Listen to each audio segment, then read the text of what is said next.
All right. Welcome to the Brand Identity Design Business Podcast. My name is Jason. I'm your host for today's show. I hope you guys are having a fantastic day. We have a winner. Somebody did DM me. His name is Marin. Marin did DM me the name of the band as well as the name of the song. Congratulations, Marin. Let's have some applause music. Let's have some applause music for Marin. Thank you so much. I have DM'd you the actual form, the guest form. Okay, while you write your name, just mention today's date. I should be able to figure out that it's you. I will have you as a guest on season 5. First episode will be you. As long as you're an entrepreneur, there should not be any problem. Entrepreneur and you have a business of yourself. We should be all square. So let's actually begin this show. All right, so just in case if you guys are new, so I have a business podcast. I've been doing this for almost 1.5 years. Started in January of 2022. I've done around 100 plus episodes so far. This is my current season, is season 4. I have interviewed more than 100 plus guests. I have created 8,000 minutes of content related to business. The aim of my show is to educate entrepreneurs just like you and me, everyone else, share ideas, recommend strategies on how to deal with adversities, what are the challenges and problems you encounter, what are some unique ideas as to how you can differentiate yourself as a business. And I do this by interviewing high quality business professionals, who brings their personal and professional experience to my listeners. My podcast is also heard in over 23 countries so far. I think the ranking has gone down. Currently, I rank on Spotify on the top 30%. I think by the end of this year, I should be able to reach the 20% mark. I'm hoping and I'm very positive I should be able to get that. I have seen an increase in the amount of downloads. I have also seen a wide increase in the listener count as well. So I'm positive something magical will happen by the end of this year. All right, so I know why you guys are here. I want to quickly make one simple announcement. The announcement which I want to make is that on August, let me just look at my calendar. All right, so on August 13th, no, I'm so sorry. All right, on August 16th of 2023, next month, I'm going to be having an exclusive guest who I would be interviewing. His name is Donald Ziraldo. He's a very renowned figure in the Canadian wine industry. He's one of those pioneers who made ice wine possible. He co-founded this winery called Inniskillen Wines in 1975, which happened to be a household name. It's very famous. Then later on, he had his own winery. He has won 30 plus awards internationally. He has played a very significant role in establishing the Winters Quality Assurance Alliance in Ontario. A lot of interesting things this guy has done. He's also been awarded as numerous awards, including the Order of Ontario and the Order of Canada for his contribution in the Canadian wine industry and his philanthropic work. You should be able to find these event details in this event itself. So if you click on the 3 dots on the top, if you scroll down on LinkedIn, you should be able to find all the event details listed about this specific individual. Please check out that event. I would highly recommend you to RSVP for this event because it's going to be a blast. I'm going to be doing video as well as audio. All right, moving on to today's discussion. Today's discussion is about the 5 must-have personality traits to thrive in business. And today we have been joined by the one and only Michela Quilici, who is an accomplished international business growth coach and an award-winning marketing strategist. An international speaker who refers to herself as a business navigator. If you have noticed something on these pictures, the graphics which I have for this event, you will hear the word business navigator. Very, very unique. Something really cool and different. That's what she is. Her impressive track record spans about 20 plus years working with hundreds of fast-growing entrepreneurial mindset CEOs and business owners from startups to 20 million revenue to help them achieve visibility, attract clients, increase profitability through strategic planning, efficient system, and effective self-leadership. Michela's expertise has garnered notable recognition, including featured in the respected publications such as USA Weekly, Canadian Living Magazine, Business Innovators, and Profit Magazine. Her contribution has also earned her multiple marketing and entrepreneurship awards. Congrats to you on that, Michaela. I love, especially businesses, women-owned businesses who actually make this and crush it. That's super cool. She is also a distinguished member of the Forbes Coaches Council and has co-authored 5 international best-selling book, namely The Conscious Business and 4 edition of The Voices of the 21st Century. So I wanted to personally welcome Michela Quilici to our podcast. Guys, make some noise for Michela. Welcome, Michela, to this podcast. Thank you, Jason. Looking forward to our conversation. Super excited. Me too. Me too. I'm also super excited. Okay, so people who are impatient, who like to come up and contribute without even knowing what the interview is about, I would recommend you to be patient. Okay, please do not raise your hand. I'll explain you the format of the show. First 30 to 40 minutes is just going to be a conversation between me and Michaela. We will be discussing and deep diving into this topic. Once that is done, I'll open up the space for Q&A. During that time, you will be allowed to come up, ask Michaela questions. Please do not spam this space or send me DMs or my guest DMs unnecessarily. All right, so let's move ahead. So I'm really excited. The first thing which I want to ask you, why, Michaela, do you call yourself as a business navigator? What kind of inspired you to come up with this word, and why did you opt in to be a business navigator? That's a really great question, Jason.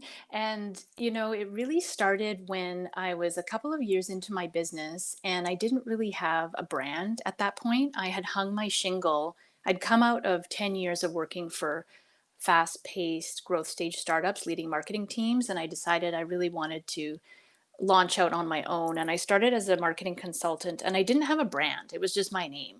And a couple of years into it, I realized that I was swimming in a sea of sameness of thousands, tens of thousands of other coaches and consultants. And I really needed to differentiate myself. And that's when I decided to invest in working with a brand strategist and a creative designer to really develop what my brand was and what I wanted to be known for in the world, and and really develop like who I am, like what is my uniqueness. And so through a process of, self-discovery and really and interviewing clients and getting super clear on, well, who am I and what value do I bring and what do my clients see in me, what came out of that exercise was the fact that I provide my clients with a compass and a roadmap and a pathway for them to get unstuck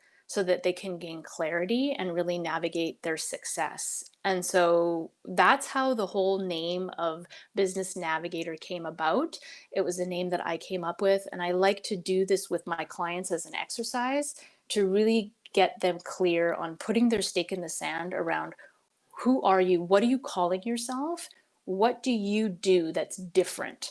And so that's how your Business Navigator was born.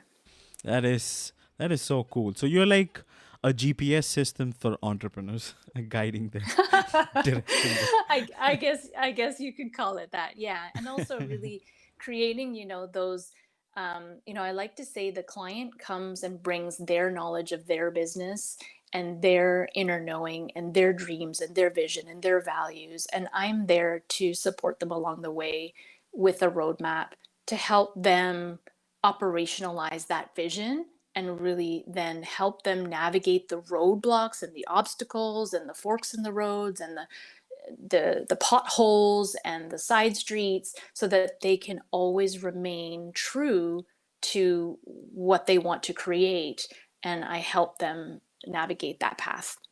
That is super cool. Guys, I just want to make sure the audio levels are all right. If you are able to hear my guest, Michaela, please give me a thumbs up. You can use the emoji.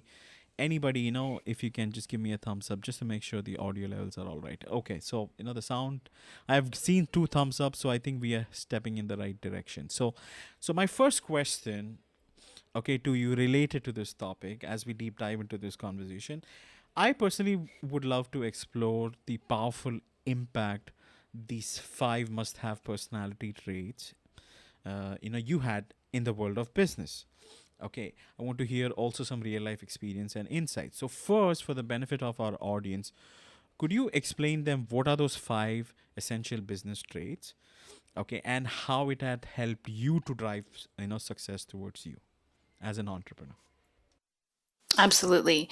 So these traits, I'm sure there are many others that I've missed, and I'm sure there are research been done online, but essentially these five personality traits are the ones that I came up with based on not only my own experience of being in business for 23 years, but also coming from a family of business owners and entrepreneurs, and the traits that have stood out for me in working with hundreds of business owners. There's patterns that have emerged.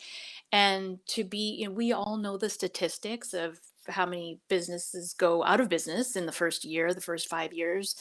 And really it comes down to having a core set of mindsets and skill sets. And so the five that I came up with are: one, perseverance; number two, having a growth mindset; number three, having humility; number four, having resilience; and number five, maintaining single minded devotion. And so, what I have noticed is that those entrepreneurs and business owners who have these particular traits are the ones that create massive success for themselves. And the ones that don't have some of these traits in particular, then they don't. They're the ones that struggle, or they're the ones that go out of business completely. So this isn't the Bible of personality traits, but these are the five that I have found to stand out. That is super, super cool. Okay, so these are not commandments, guys, as Michaela said.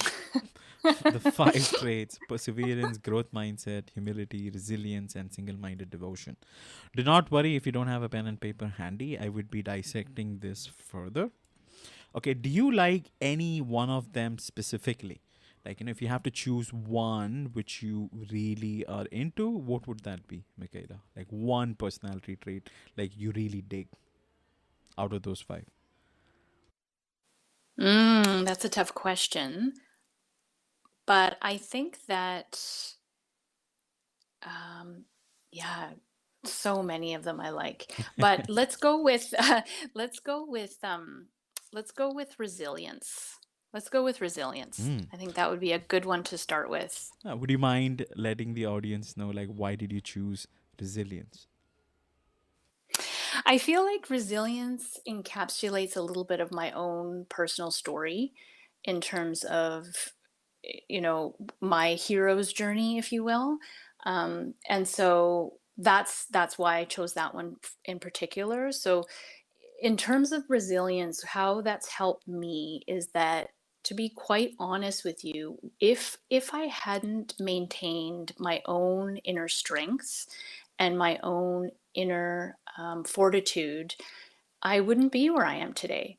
I grew up in a situation where I, at a very, very young age, had lost my voice. I had developed a really terrible speech impediment, which really stunted my growth at around 7, 8 years old, where I really shrunk and silent. I was silenced by it. And if I hadn't continued to step into my own strength, to seek answers and to find a different way and to be resilient when people said, you have a problem, it can't be cured, then I wouldn't be here where I am today. Probably wouldn't be working, would be living at home with my parents on insurance. And so it's that fortitude. It's that resilience is defined as the ability to recover quickly from change or rebound after a setback or stress. And so whenever I think of resilience, I'm reminded of plants in nature. Plant fiber or grass is a great example of this incredible strength and resilience that they have. They know who they are.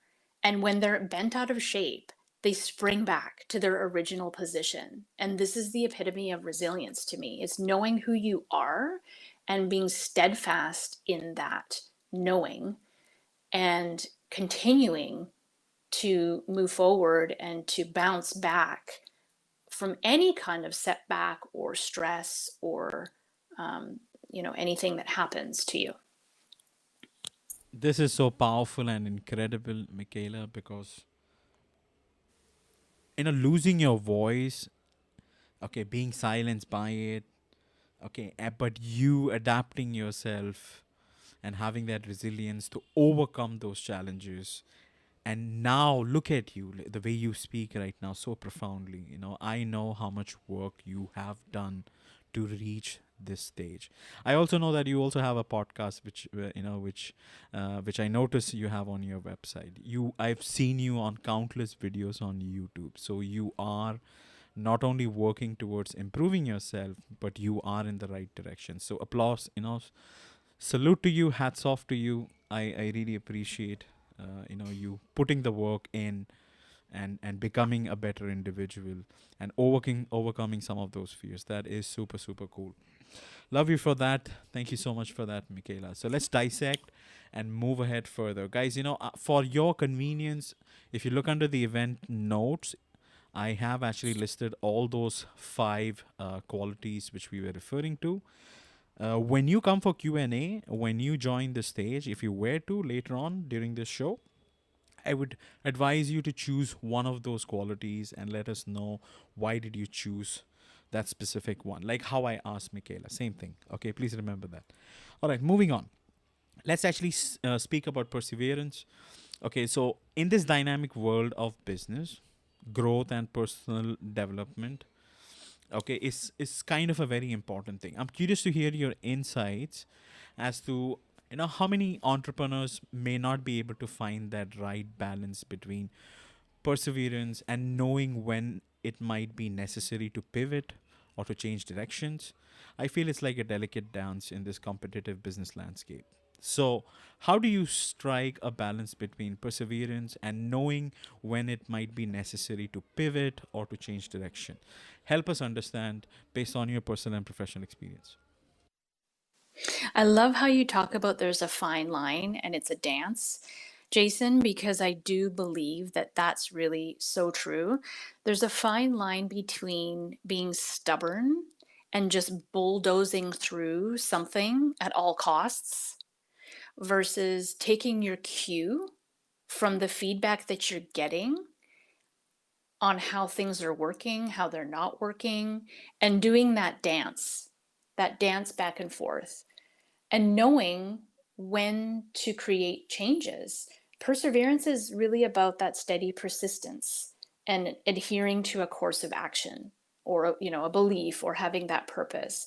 And it's our ability to remain steadfast and we apply that continued effort despite difficulties, despite failure, opposition. And that's a great thing to have that perseverance. And what about if we take diversions? What about if we decide that it's okay to go off course for a while, learn something, and then come back? So it is a delicate dance, and I think the key is really in the intention behind your actions. So are you continuing to move forward, persevering, in a healthy kind of a way, moving forward, or do you keep hitting a wall? If you keep hitting a wall and if you keep getting frustrated and if things are really not working out, then yeah, it sounds to me like something needs to change, right? And so that's where I think change is everything is change. We're always changing direction in business, always. Some of them are micro changes and micro steps, but it's continuous change from the get-go. It's change. That makes absolute sense. When I hear the word dance, when I was going through your bio, you had mentioned something about you being a professional flamenco dancer. Do you still do it? I do. I do. Would you mind helping my audience understand what kind of art form is this, and what is so unique about it, and why do you it this so much? Oh my goodness. I have a big story around this one. So flamenco is the dance art form from the south of Spain. Is essentially the dance of the gypsies and the outcasts.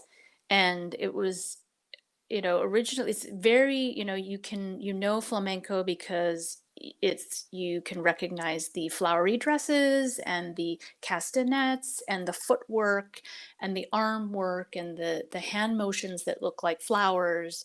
And really it's this really powerful grounded form of self-expression. And I started dancing flamenco when I was 30 years old. I had extreme performance anxiety, and I didn't really know who I was. I was on that path of really discovering my authentic self. And when I first saw a dancer dancing in a small Spanish restaurant in my local town, I was blown away. I was blown away by her ability to command the room, her ability to communicate through her feet and through her arms and through her body movement.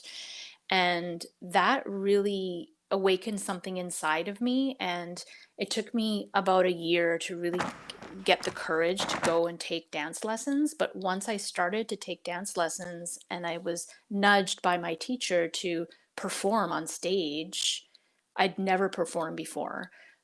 Then that started to change everything for me. That led to me becoming a public speaker. I was not speaking on stages before then. That led to me really becoming more confident in who I was. And that led to me having better conversations with potential clients, sales conversations, etc. So it was a ripple effect of me building confidence in myself in through dance that had that ripple effect in the rest of my life and my business. So it's really close to my heart, and I still do it today. It's intense. It's intense. It's super hard, and I'm telling you, it is the ultimate practice in training. You're repeating movements over and over and over again until you get them. And if you want to be a perfectionist, go learn flamenco, because that will knock perfectionism right out of you. That was the case for me. I'm definitely an overcoming perfectionist. Perfectionism has no place in business at all. It kills business.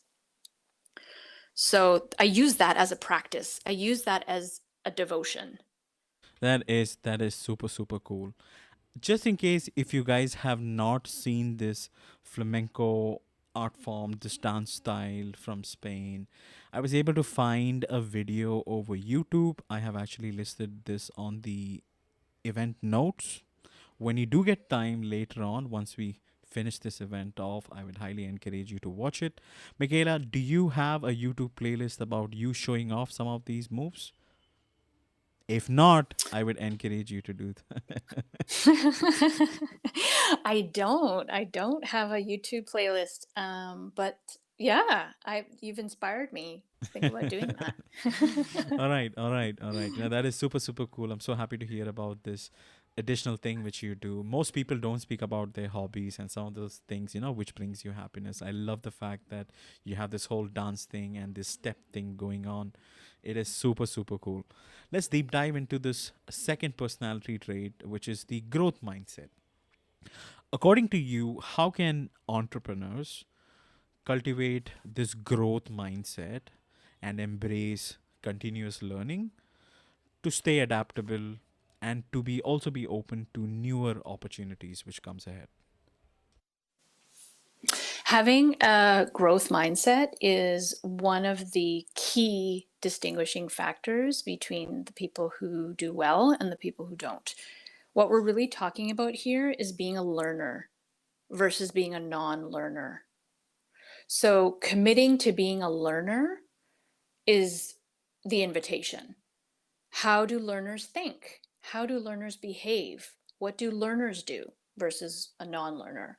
And so I think it was Albert Einstein that said we can't solve problems by using the same kind of thinking we used when we created them. So it's about staying curious and being open to have your ideas challenged, to have what you think you know dissected. I like to say, the answer lies on the other side of what you think you know. There's a great book by Carol Dweck called Mindset. If any of the listeners are interested in learning more about this topic, and she defines two different types of mindsets. One is called a growth mindset, and the other one is called a fixed mindset. And so, some of the ways that I have found to build a growth mindset. Now, having said this, growth is one of my core values. So I am all about growth all the time. And so I'm a student. I'm a student of growth. And so some of the things that define a growth mindset would be to acknowledge and embrace your imperfection. Like I said earlier, there's no room for perfectionism in business because business is all about taking imperfect action and learning what works, what doesn't work. Facing your challenges bravely, being terrified and doing it anyway. That's really important. Um, Also, stopping to seek approval from others. That can prevent growth. Cultivating your sense of purpose. Turning criticism around until you find the gift in that. Learning from the mistakes of others. There's a lot of different things. Taking risks. Not being too concerned about speed. And so there's a lot of different things that one can do to build that growth mindset muscle. I think the first step is to commit to being a learner, to being, you know, a lot of the times what I find is that when clients come to me, clients that usually are attracted to me and what I do, these are people who have had successful careers already, whether it's in corporate, education, government, that sort of thing. And they're super smart. A lot of them have MBAs. A lot of them they do board work. They have tenure, 15, 20, 25 years tenure. They're super educated. And so the challenge is, how can you maintain this uh, this duality inside of yourself, which is you're educated and you've got an MBA and you've got 20 years experience or 15 years experience, whatever it is, in a particular area that you're a master in. But now how can you be a beginner as an entrepreneur and a business owner? And this is where I find a lot of folks who are just simply too smart for their own good, in a way, can get caught up in the loop because, um, they may be excellent and educated in a particular area, but they're not a master at marketing. They're not a master at being a business owner yet or an entrepreneur. They're learning. They've got their training wheels on. And so if you've got your training wheels on, even if you've had another business in the past, not all businesses are the same, and there's no guarantee that just because you've had a successful business in the past, you're going to have a successful one again.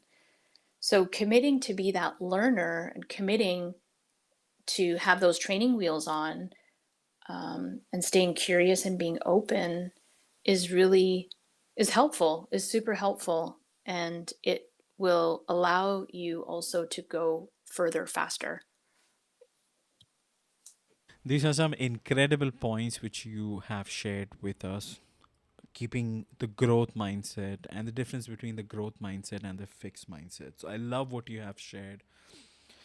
I have personally struggled with the fixed mindset when I was starting up with my business because I had this fixed ideology, things are supposed to be done in this way, and I was walking that path. I feel a lot of videos and content which are out there on social media and YouTube and other platforms kind of misguide you because they tell you stick to it, be persistent with it. And sometimes, that can be very detrimental and it really damages you, because in the due process of being stubborn, you don't realize the effect and impact it's having.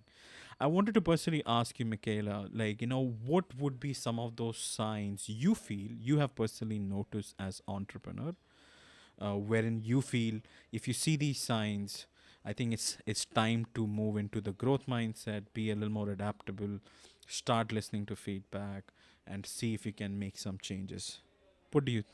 Could you share some of your thoughts on this?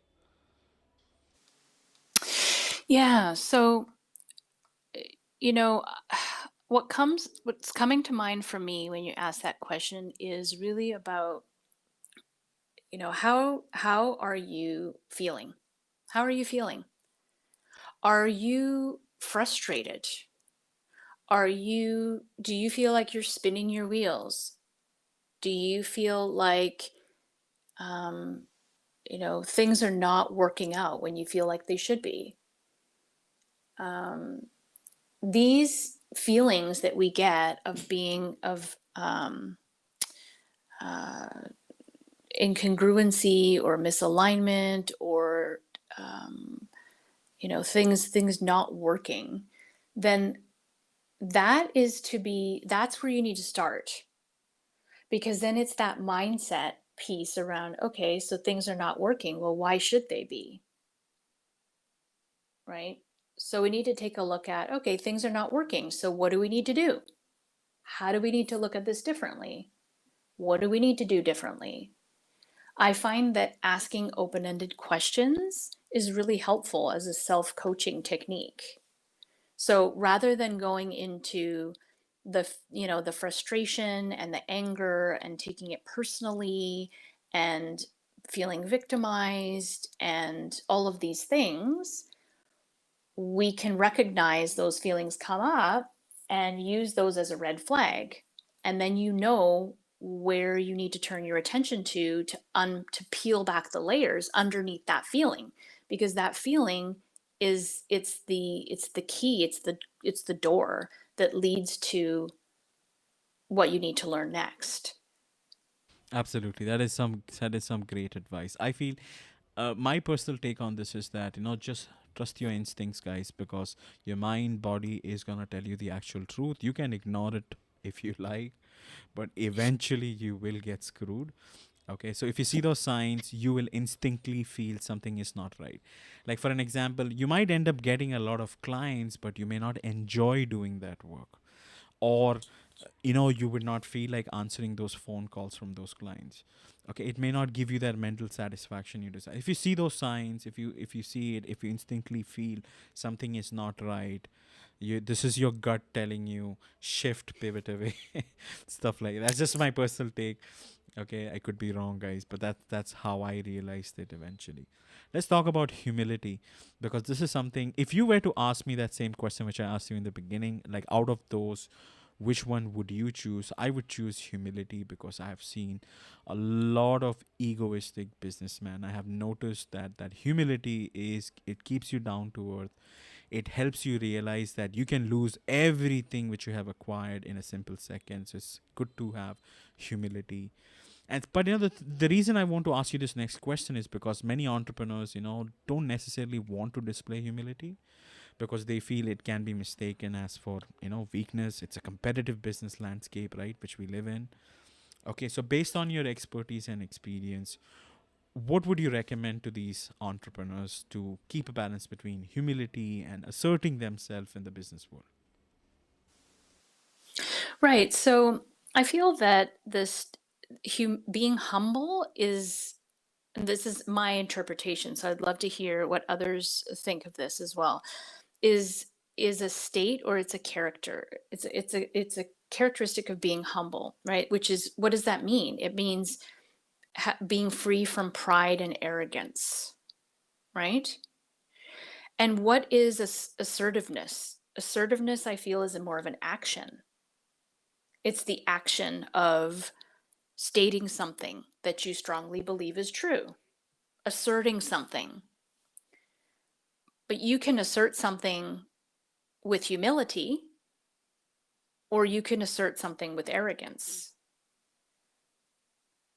So that's really, I believe, the difference. You can assert it with arrogance of thinking that you know more than others, or you can state it from more of a neutral place of simply expressing your belief without any undercurrent, without any agenda, without any other overlay of assuming that you're better than someone or you know more than them. I feel like it's a both and situation. It's not an either or. Oh yeah. Um, You yeah, actually you can answered be. this. You just made this so simple, Michaela, right? Because what you said is absolutely right. Humility is a character. I totally agree. It's not a state of mind. It's a characteristic. Okay, and assertiveness is an action. Now you can be assertive.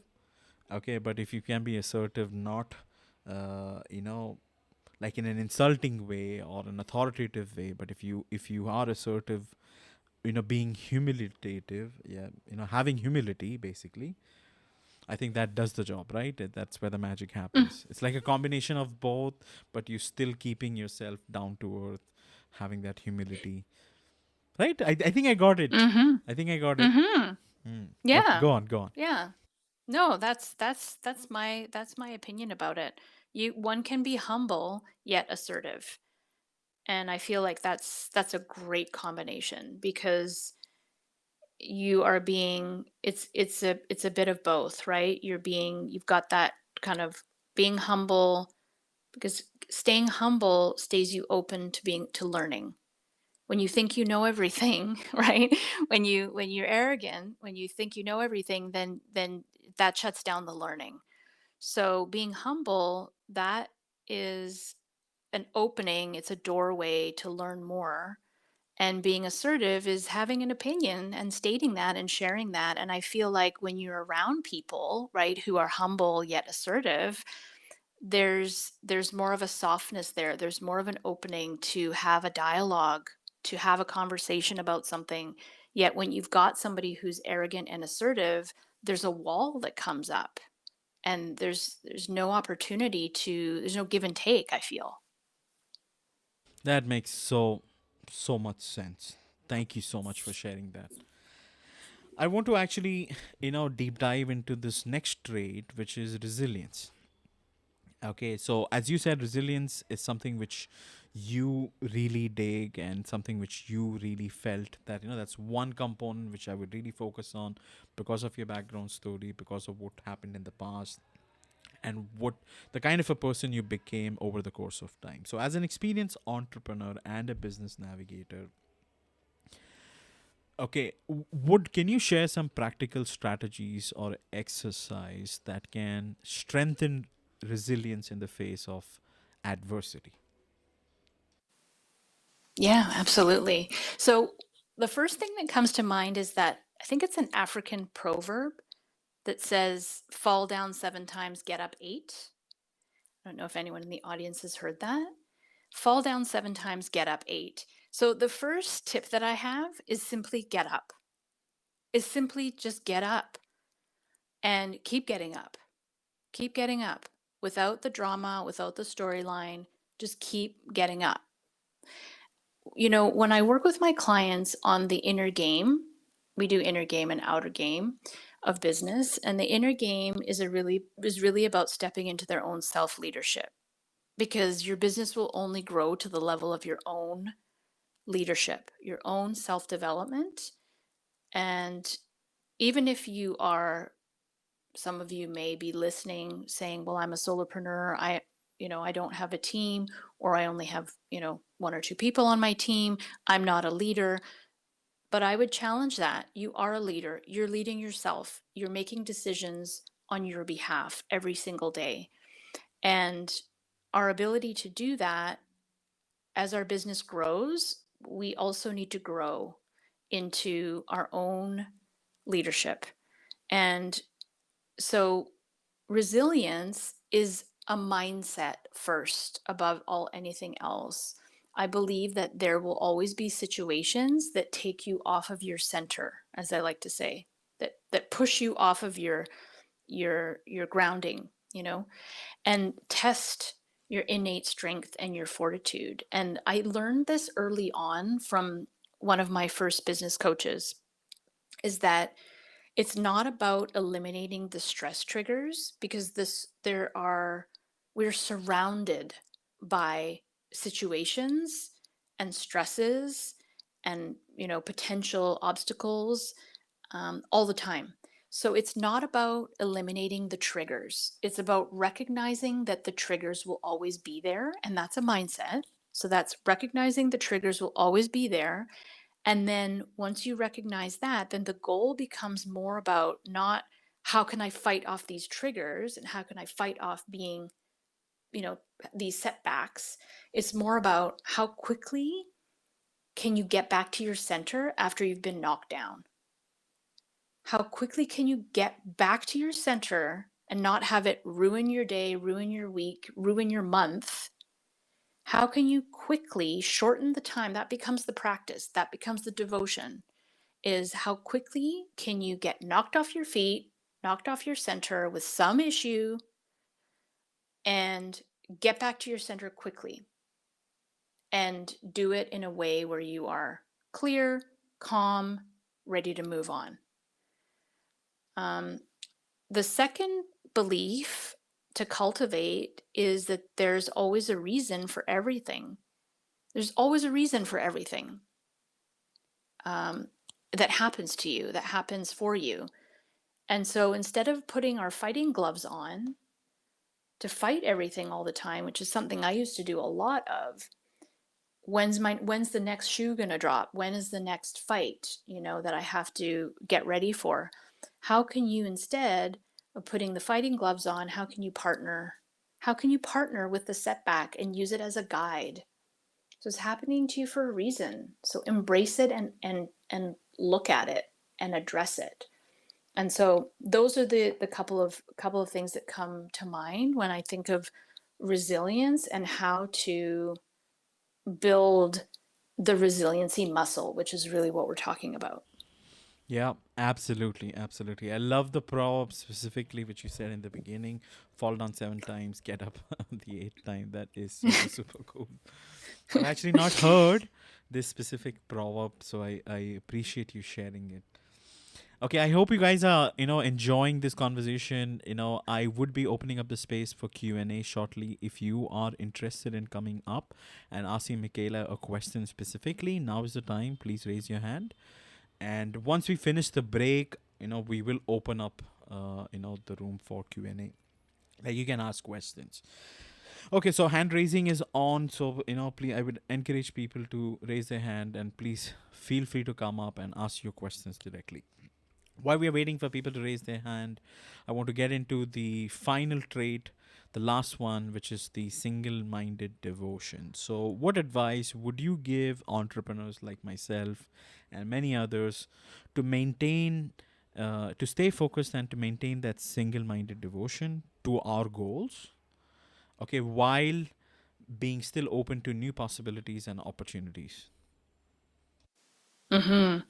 So I talk to a lot of business owners and entrepreneurs who are very distracted. By no fault of their own, there is a lot of noise out there in the world. There's two types of noise I like to call it: internal noise and external noise. So the internal noise is the noise that's in between our ears, right? It's our own mind. It's the mind chatter. It's the thinking mind. And then there's the external noise, which is what you see on social media, what you see in the news, what you hear from friends and from family, etc. And so it's really hard these days to stay focused, and I feel like it's getting harder and harder to stay focused. And so it's super important that I feel like it's much easier, right, to stay focused and have single minded devotion when you have a couple of things in place. And this is what's helped me, because I also have had this tendency of shiny object, like, oh, this looks good and that looks good and I could do that and I could do that. But that is not, scattering our energy doesn't create traction or momentum. So single-minded devotion and focus is what's going to help create traction and momentum towards goals, right? And so what's really important is that, number one, we know what our purpose is and why we're doing what we're doing. Why are you in business in the first place? What is the deeper reason that you are here? And why are you doing what you're doing? That becomes the beacon. That becomes the guiding light for you. What are your values? What matters to you? What are those 3 to 5 core values that define who you are and what's important to you? If you have those, or rather, if you don't have those, it's going to be really hard for you to make decisions. And so these are tools that you use. When you put them all together, it becomes this blueprint. So you've got your why and your purpose, you have your values, and you have your goals, right? So what are you trying to achieve? And from the goals, then you can reverse engineer a strategy for getting there. How are you going to get there? And an action plan with the more detailed step-by-steps. So armed with these tools and this blueprint, when you've got new ideas that come into view, when you've got opportunities that come across your plate, when you have people outreaching to you saying, come and speak on this stage, or we want to partner with you, or let's do a collaboration. All of these opportunities that we get as entrepreneurs, then you can vet them against something. You can vet them against, well, is this in line? Is this in line with my why and my purpose? Is it in line with my values? Is it in line with my current strategy and my plan for getting there? Is this going to help me reach my goals? And so once you have those things in place, then you can stay more focused, because you know what you're doing and why you're doing it and why it matters to you. And then it's aligned. Everything is aligned. And that really is helpful. It's super helpful to stay focused and to have that single-minded devotion, because you know why you're here and what you're trying to achieve. And that just helps you and keeps this single shiny object syndrome from really taking over. Wow. So many things which you shared. I'm glad this has been recorded. Okay, those were the 5 traits which we were focusing on. Now, we don't have anybody on stage yet. Nobody is interested in asking questions. I have a lot more things which I'm interested in asking you, Michela. But before that, I think I'm thirsty. I feel you might also be thirsty. So let's actually take a quick break. I'm going to play some music, and we will be back in about a minute or two. All right. So let's start.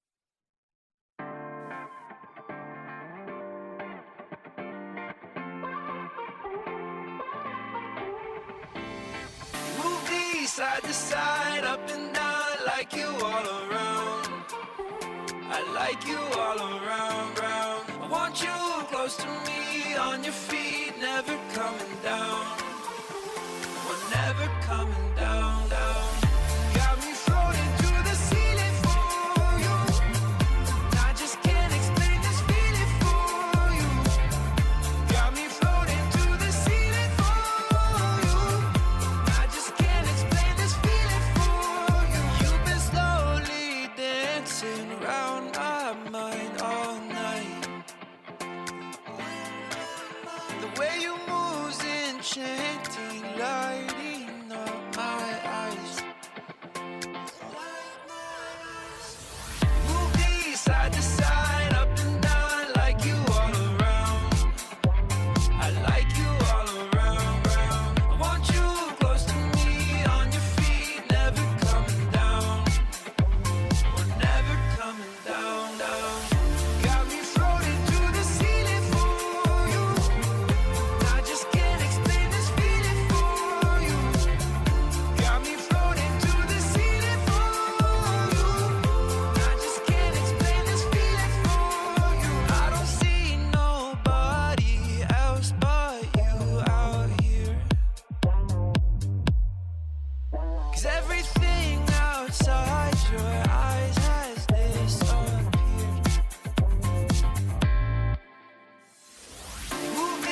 side to side, up and down. I like you all around. I like you all around, round. I want you close to me, on your feet, never coming down. We're never coming down, down. Got me floating to the ceiling for you. I just can't explain this feeling for you. Got me floating to the ceiling for you. I just can't explain this feeling for you. Got me floating to the ceiling for you. I just can't explain this feeling for you. Got me floating to the ceiling for you. I just can't explain this feeling for you. All right, we are back from our break, and I have a few other questions, Michaela, I like to ask you. Now, my next question, which I like to ask you, is about relationship building, okay, and networking. So, I know, and I am positive people here in the in a listening lounge, as well as people listening to replay over Spotify and Apple, we all kind of know that building genuine relationship is essential for business. But networking can feel sometimes be very intimidating. What tips do you have for entrepreneurs such as ourselves? What can we do to overcome these networking challenges and form meaningful connections? Connections which will not only help you to have good relationship, you should also have the ability and the confidence to, make money like in a professional way, help each other out, grow, stuff like that. What are your thoughts on this? Networking is a really great strategy to build your business. And I find that the word networking scares a lot of people. And it scared me a lot because when I first started my business, I did not really know how to build relationships. This may seem kind of funny, but building relationships is it's an art, it's a skill. And I was never modeled that. I wasn't taught that. And so I had no clue how to build effective relationships. And I was terrified of networking. But I knew that I needed to be meeting with people. And so I threw myself into the world of quote unquote networking and really learned along the way how to build relationship because that's really what the bottom line is. Networking can be, a word that people may think it's just about going into a room with a group of people. It can be going into a room, an event, talking to people in the room. Networking is also done online. It can, on by using social platforms, right? Like LinkedIn, networking in the direct message in the inboxes. Networking can be done one on one when you meet with people. It can be you're networking when you are member of a group or on a board or on a committee or part of an online community, or even it can even be a personal group that you're a part of. We're always networking. We're always talking to people and building community, conversation, and relationship. And so there's 5 tips that I came up with for masterful networking. The first one is to be really strategic, choosing your venue or your platform really mindfully, because we can definitely burn out being in too many places or the wrong places. And so being really strategic, you want to be in the places that your perfect future client is hanging out, or your circles of influence or your potential referral partners are hanging out. So you want to be really strategic about where are you networking and why are you in those, who are you looking to connect with and build relationship with. So being discerning and selective about where you decide to spend your time and devote your energy is really important. Nailing your introduction is the second tip. Be prepared to share your short introduction that clearly states who you are, what you offer, who you serve, what problem you solve, what outcomes your clients get, the better you are at articulating your message with clarity, the easier it's going to be for you to connect with the right people. Number three is about listening more and talking less. So, this is about taking a genuine interest in others, being inquisitive and asking questions that really enable you to get to know the person that you're talking to. Be interested, not interesting, right? I used to run a network of women entrepreneurs. We had about 200 members in my particular chapter. I was the executive managing director. And so you know, by fire, learned how to build relationship and grow community. And, there's a difference between somebody who shows up at an event and basically says, here I am, you know, who, you know, who needs what I have? It's all about me, versus somebody that shows up and says, there you are. Who are you? Let me learn about you. And so this leads me to the fourth tip, which is giving first and sharing always. Being a connector, showing up with a giving mindset. Look for ways to help and support other people so that you're not there taking. And so it's about really approaching people with more of an open heart and an open mind to see what can be co-created in a conversation. And not everything has to lead to sales. It could be a mindset shift, a validation you get, a light bulb moment, a friend, a partner. You know, you never know what's going to come of a conversation. And so I think it's really key that we go into these events again with both a strategic approach, but also with that open mind and that open heart of curiosity to just see what can be created. What can I create for myself today with this conversation with this person? And offering value, looking for ways to take that initial conversation to the next stage in the relationship, providing your new friend with value, keep the connection alive. Don't be a one night stand networker. You know, um, and so how can you keep them connected? How can you nurture those relationships and really find points of affinity with people? Because it's not about everybody. You don't need to go to an event, let's say, and walk out of the room with 30 business cards. What you what would be better, more fruitful, would be to go in there with the right intention and the right strategy, and then walk away with a couple of key people who you really resonate with, who you really have alignment, synergy with. Because people do business Hmm. with people they know, like, and trust, right, Jason? You have to know Yeah. somebody, you have to like them. If you don't like the person, game over. Game over.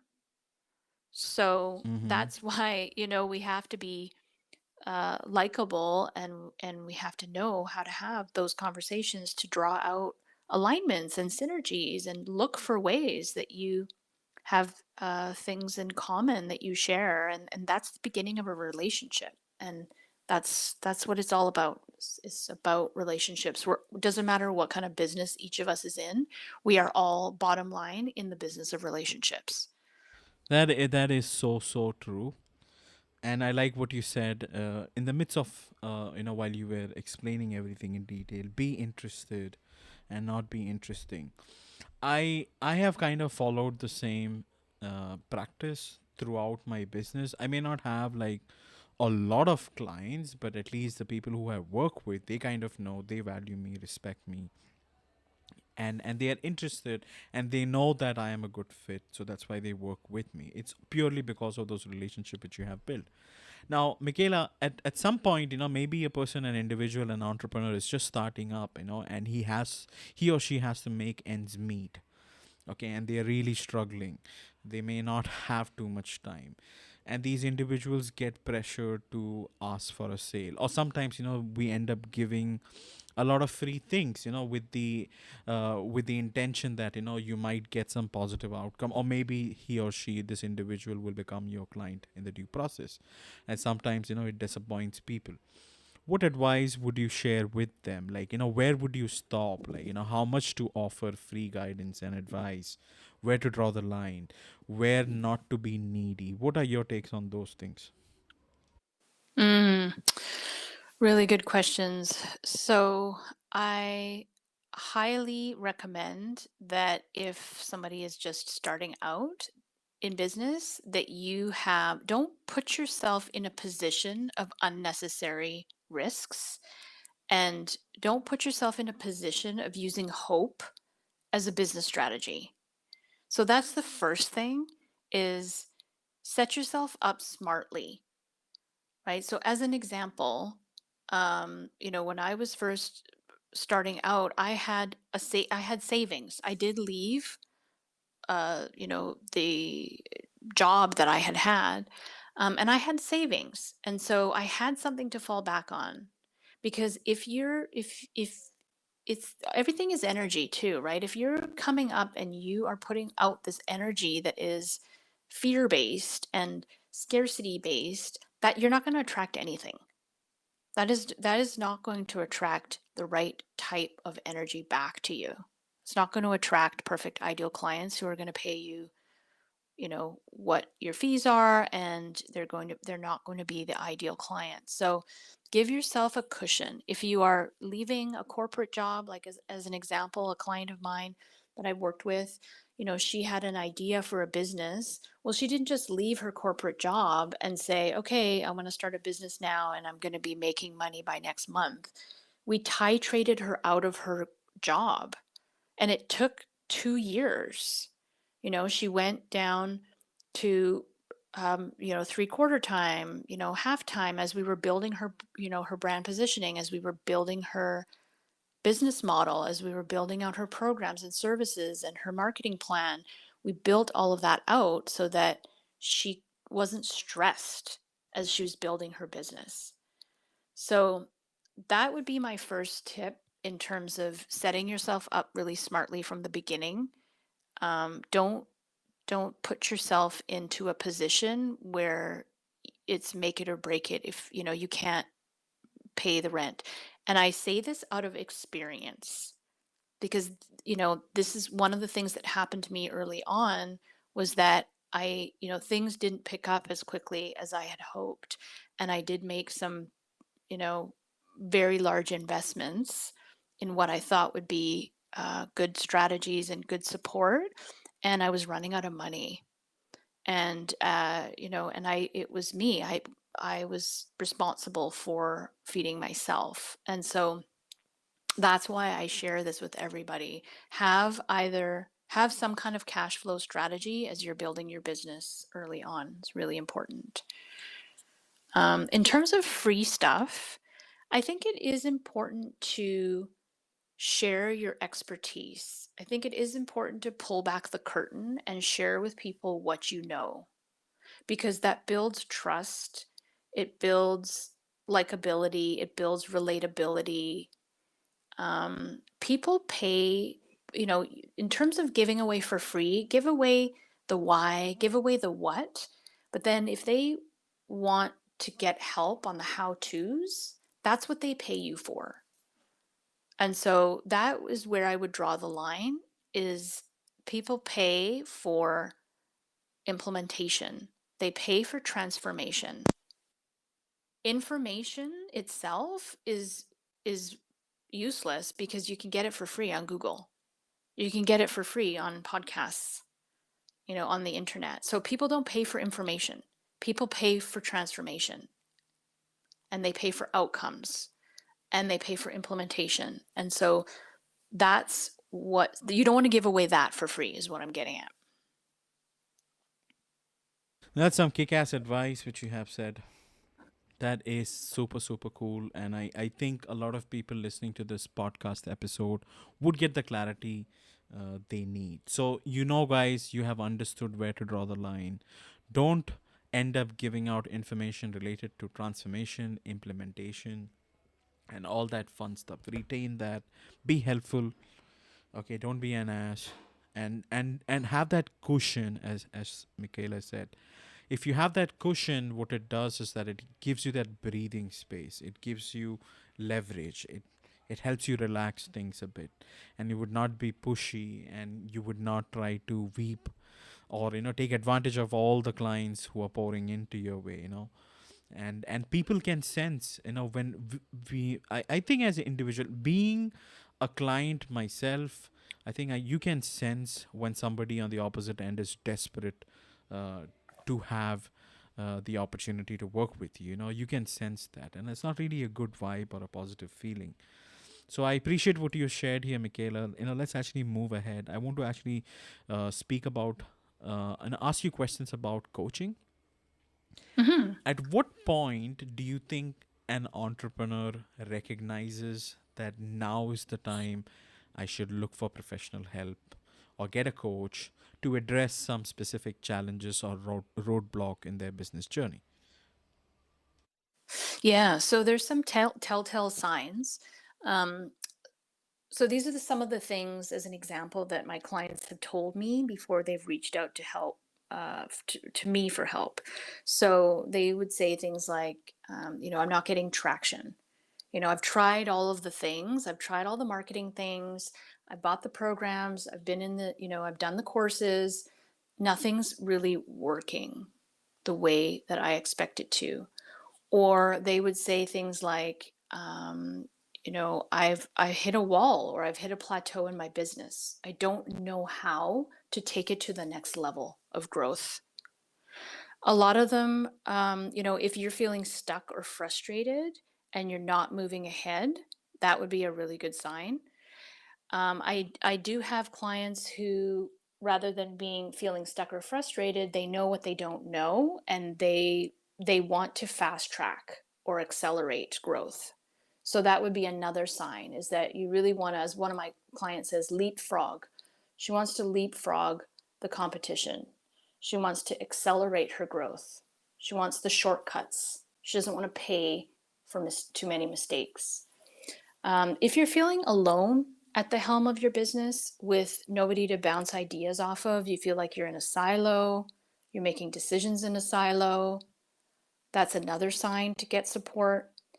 If you feel like you're winging it, you don't really have a plan, you've got a vision, but maybe you don't know how to operationalize that vision. How do you get everything that's in your head actually in practice? Which I would say is implementation. So if you're having a hard time with how to implement and your vision, or you're doing too many things and nothing is really producing the fruit that you want. One of my clients calls it fly fishing. I call it throwing spaghetti at the wall and seeing what sticks, right? Um, so yeah, I mean, at a certain point, you want to call it, right? If you're doing a lot of, I mean, I've had so many business owners, Jason, come to me when they're on the verge of shutting their doors, and it literally pains me because I think it doesn't have to get this bad. And I've had many clients come to me where they're like, I think I'm done. I had one client come to me after 10 years, making six figures but breaking even after 10 years, not profitable. And she was like, I think I'm done. And we turned her business around. Another client, same thing, where she'd hit a wall, and she said, I don't think this is not working, and I just don't want to do this anymore. And we turned that around. But it doesn't have to get that bad. If you are kind of if you have some of these traits, right, that we talked about earlier, right, the growth mindset and the humility and all of that, then you're going to get help early. I do have clients who come to me in the very early stages where they're bridging out of a corporate job, wanting to do their own coaching and consulting or professional services business, or they've already bridged out and they've been doing it a couple of years, but they're really lost. Then they know what they don't know and they reach out for help, and we can really get them on the right path. Um, so there's a lot of different signs, and it's going to show up a little bit differently for everybody. but just know that there is help out there, and there's a lot of different help out there. And it's really getting, talking to the different people. Like I like to say, go interview people, go interview coaches, consultants, etc., and talk to people and find out uh, who they are, what they do, and so that you can make an informed decision on who you want to partner with, because it's a collaboration. You know, when I work with my clients, we're co-creating. We're both rolling up our sleeves because I provide a really high-touch, personalized approach, and it's one-on-one. And I dig deep into their business model with them. And so, you know, not everyone does it like that. And so, depending on what your challenge is, you want to find out, you want to find the right type of support for you so that you are supporting yourself well. You're surrounding yourself with the right people and the right skills that are perhaps inside of your gaps, and getting some help perhaps around keeping your head on straight, you know, as a leader. So a lot of leaders find themselves alone, and you know, in running the business, and super hard to do that. Nobody makes it alone. Absolutely, absolutely. Those were some great tips which you have actually shared. And I like the fact that you have utmost clarity about what kind of clients would be a good fit for you. Like, you can really gauge from some of the examples which you have shared. If you were to ask me the same question, I would have responded, any of those clients who have actually done DIY branding, like do it yourself branding, and they realize that it's not working out. Okay, those are the clients, who end up reaching out to me because they have kind of tried their way, but shit doesn't Mm-hmm. work, and I kind of help them out. So this clarity, I think that clarity really helps entrepreneurs like you, me, and everybody else who is listening on stage. I think that clarity helps you to find who is a good fit and whom you can serve in the most appropriate way.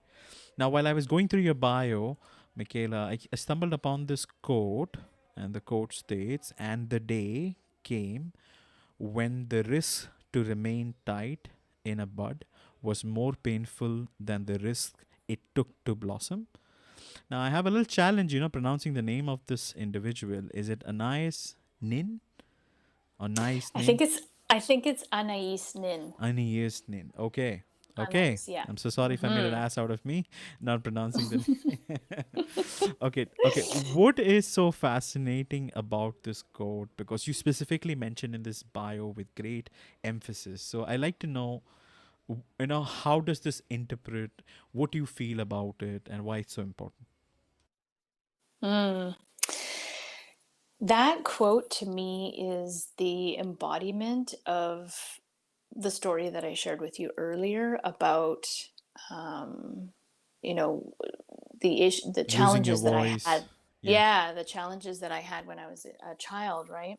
And I think to a certain, I mean, my story is unique, but I think deep down inside, all of us, we want to be seen and we want to be heard. And that's also my tagline. And that's something that it really resonates with me, that at the end of the day, humans want that. We want to be seen and we want to be heard. And it's really a journey of self discovery and self actualization that supports us to be seen and be heard, because ultimately we have to see ourselves first before others will see us. It's an inside out job. And it's more painful remaining tight in a bud and not showing yourself to the world, not being visible, not sharing your message, not following and fulfilling your mission and your purpose. It's more painful to not do those things than it is to face the fear and do it anyway. Face the risk it will take for you to actually blossom into who you actually are underneath it all.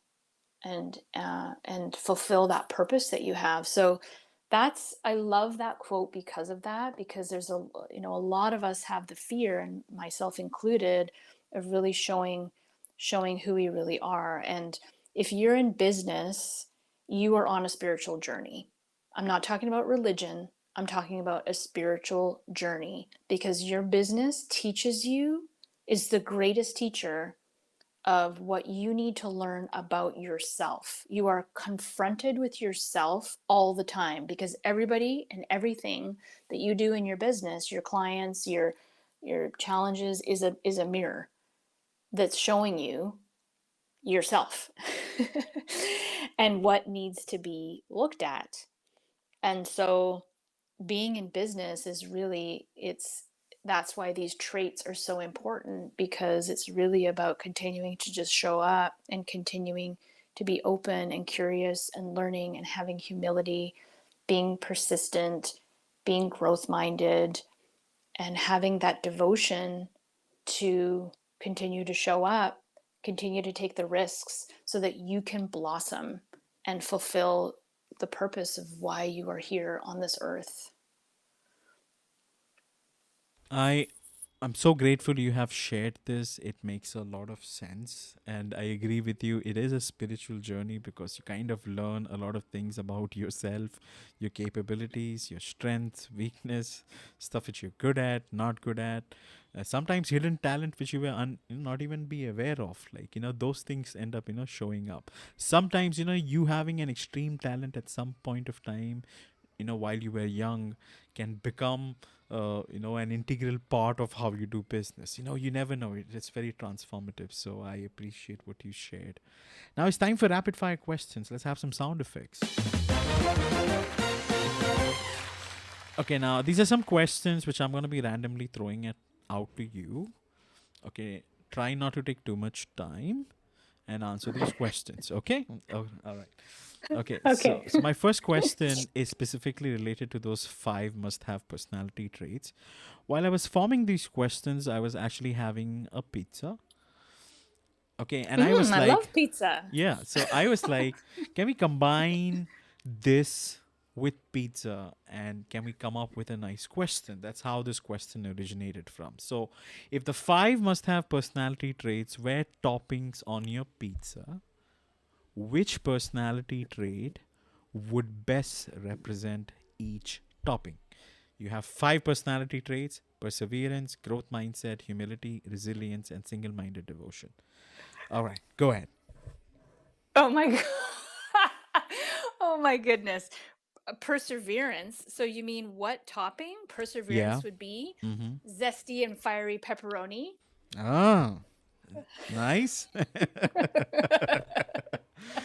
All right, all right. Okay, so how about growth mindset?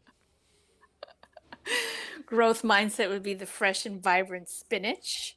I'm not a big fan of spinach, but okay, I'll go with that. Okay, all right. Okay, okay. Third one, humility. Oh my goodness. Smooth and creamy cheese. Who does not love cheese? Who does not love cheese? That is spectacular. Humility and cheese goes hand in hand. Okay, how about resilience? Resilience would be those hardy mushrooms. All right, all right. Okay, and last one. What was the last one? Single-minded devotion. Single-minded devotion. How about some red hot salami? All right, salami sounds nice. Yeah, salami it is. All right, so if you were to call this pizza, like if you have to give this pizza a name, what would you call it? Like the whole thing with all these toppings, like pepperoni, spinach, cheese, mushrooms, and the salami. What would you name it? It would be a pizza extravaganza. Ah, you know what? That sounds so boring, Michaela. Let's give it another try. Oh my gosh. I don't know. Maybe we can call it What as would a you call it? must-have pizza. A must-have pizza. How about a must-have? A must-have mouth-watering. Must have Um, mouth a watering. must-have mouth-watering um, pizza extraordinaire. I don't know. Okay. Okay. A must have mouth watering pizza extraordinaire. All right. All right. So, guys, if you like to place that order, please do not hesitate to reach out to Michaela. All right. All right. Next question. Next question. Okay. What's the most unusual or bizarre talent that you have which nobody knows about? And it can't be related to the whole dancing thing because we already covered that. Oh, okay. So the most unusual or bizarre talent that nobody knows about. Um, let's see here. Hmm.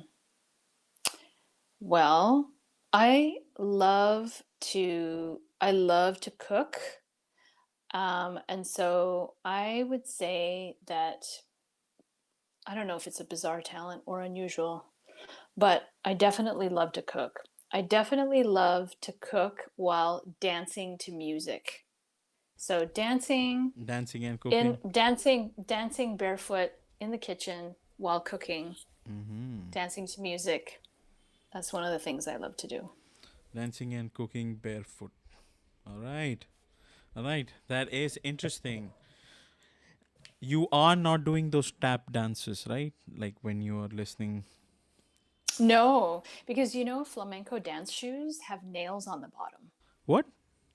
There's little nails that have been hammered into the bottom of the heels and the But toes why? of the flamenco dance shoes so that it makes the noise. Shit. So if I had those shoes on with my hardwood floors, I would trash up my floors.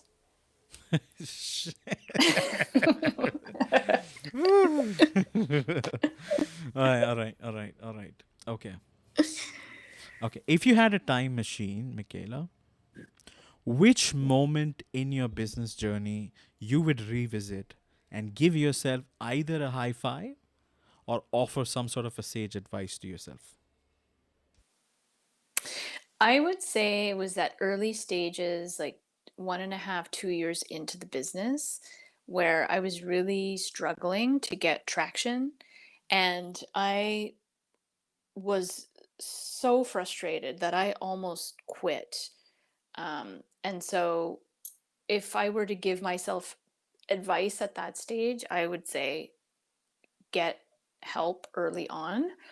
And I do give myself a high five for at least at that point deciding to get help and to investing in myself and a business coach who literally saved my business. And if I hadn't done that, I don't know where I would be today. So get it. I probably should have gotten help earlier, but it is what it is. I got help when I did. So, but I give myself a high five for at least doing that because I was pretty stubborn at the beginning and I thought I could just, muscle my way through it. Mm.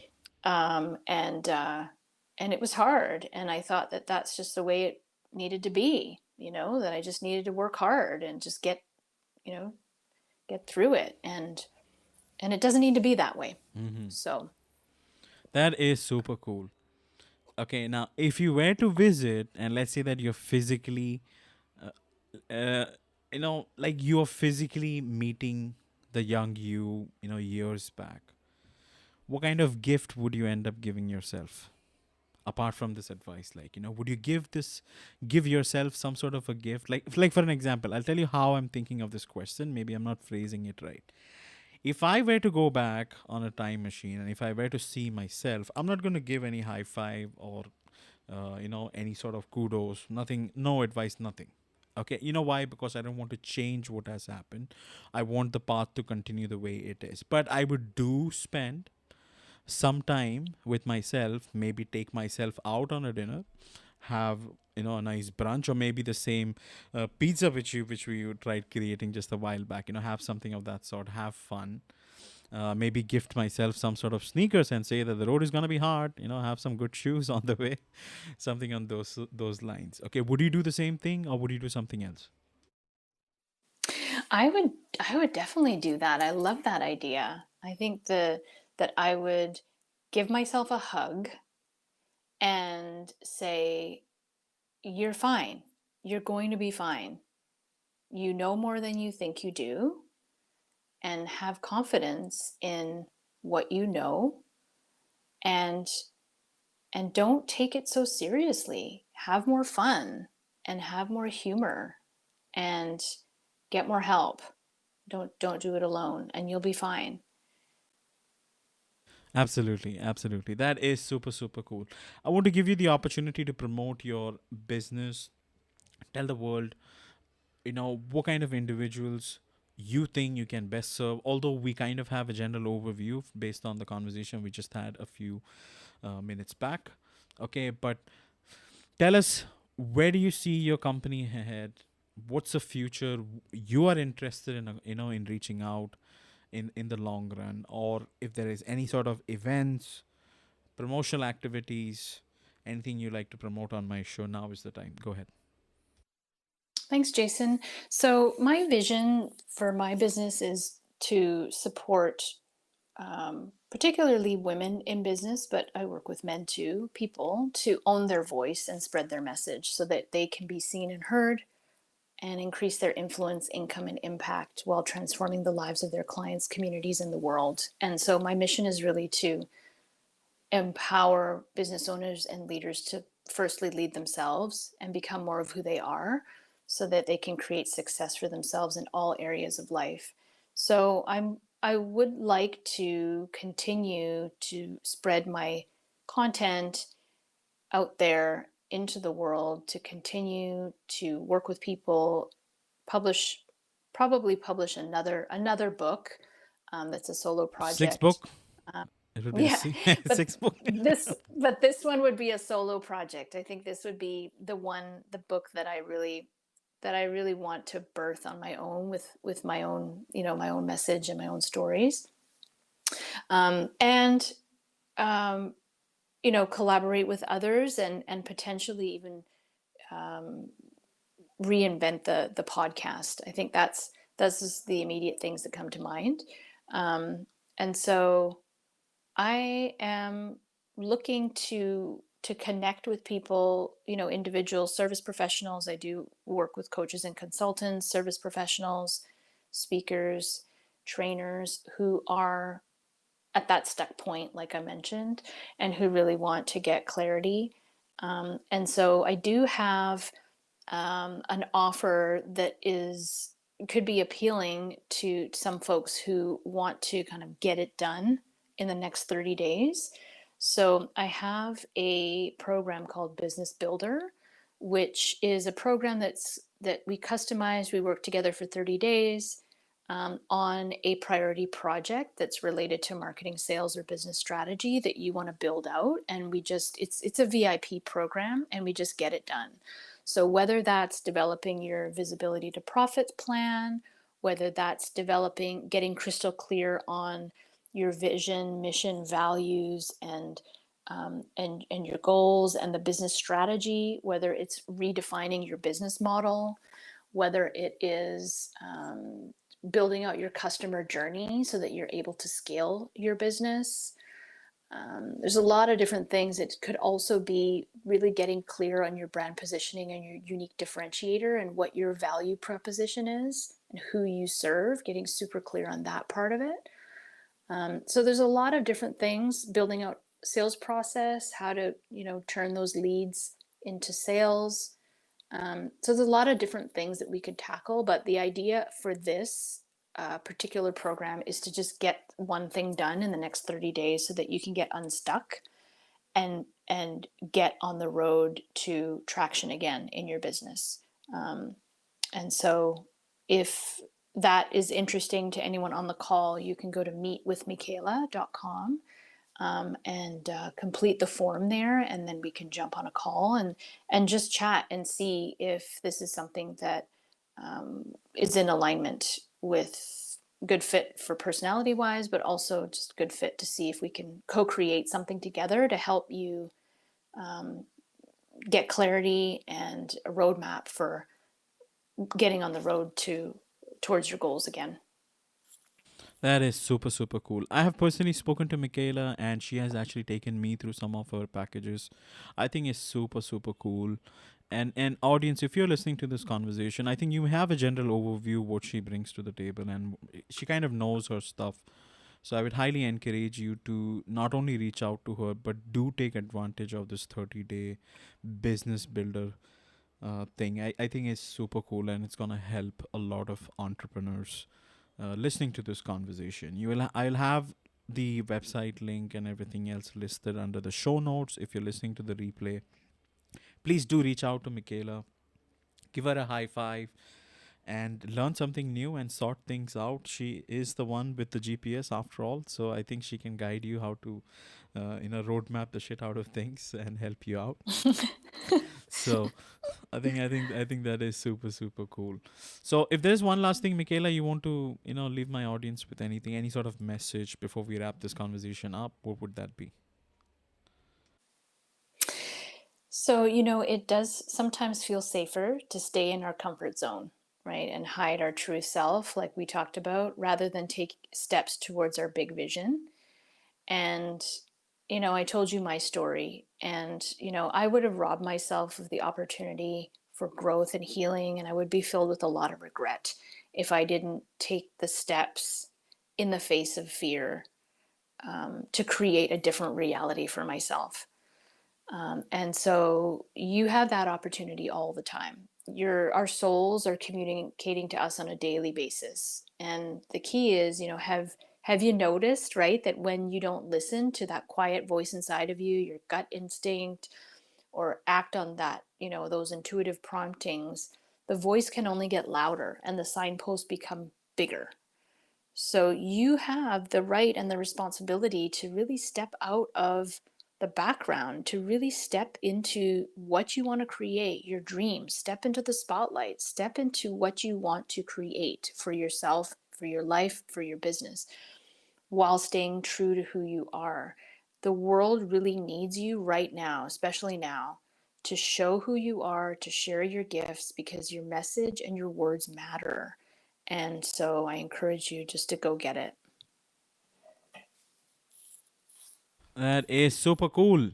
So I wanted to actually give a shout out to all those 7 to 8 individuals listening to this conversation, starting off with my good friend Natasha and Thomas.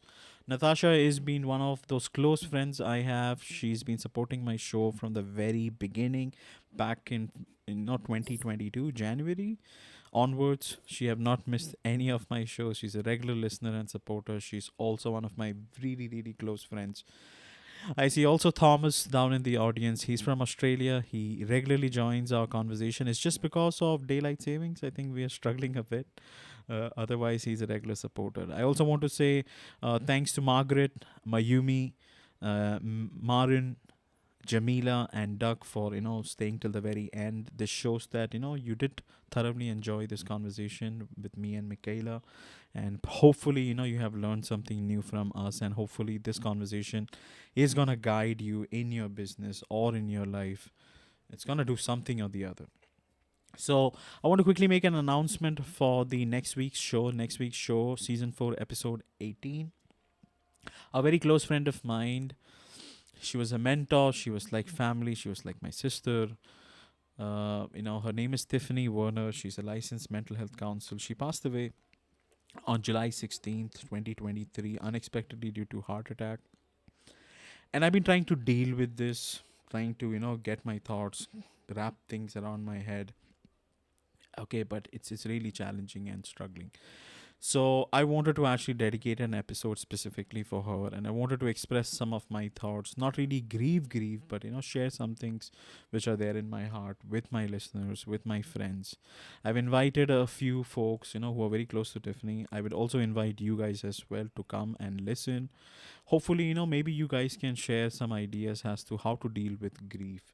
I'm not trying to make a boring episode just about grief. I want to cherish some of those good moments this individual had in my life. So that episode is going to happen next week, August 9th, 12 p.m. Eastern Standard Time. I would highly encourage you to come and give it a listen and help me out. And let's cherish some of those individuals who we have lost, and the impact and the profound impact they have made in our lives. With that note, I wanted to personally thank you, Michela, for being such an awesome individual. It was a fun interview. I thoroughly enjoyed it, and I'm sure the listeners did too. You take care of yourself, guys. Have a lovely morning, afternoon, evening, wherever you're in the world.